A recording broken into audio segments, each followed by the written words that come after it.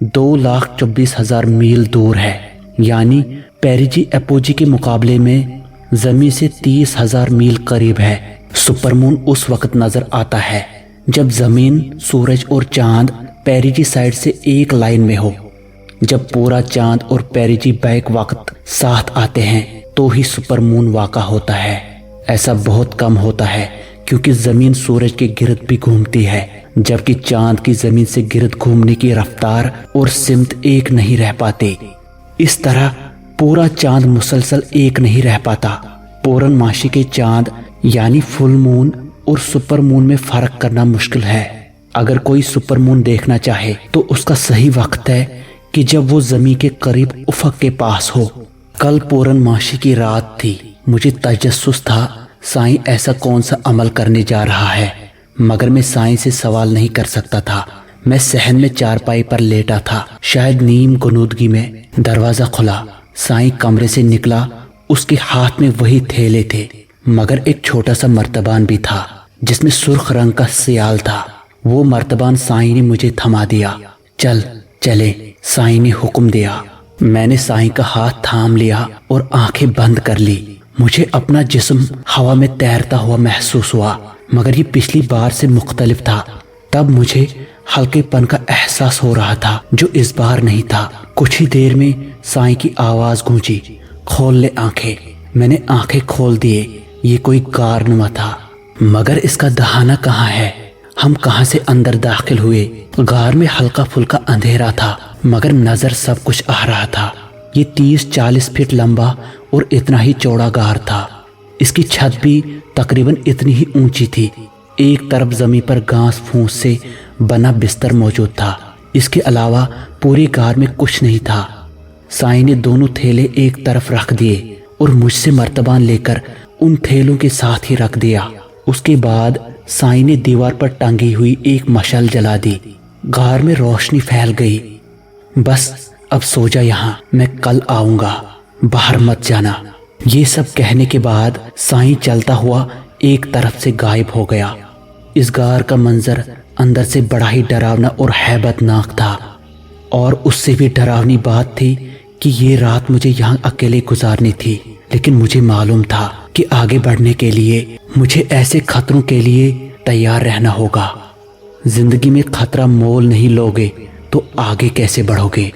بس اسی سوچ میں تھا کہ اکیلے یہ رات ایسی گمنام اور اندھیری غار میں گزار پاؤں گا یا نہیں۔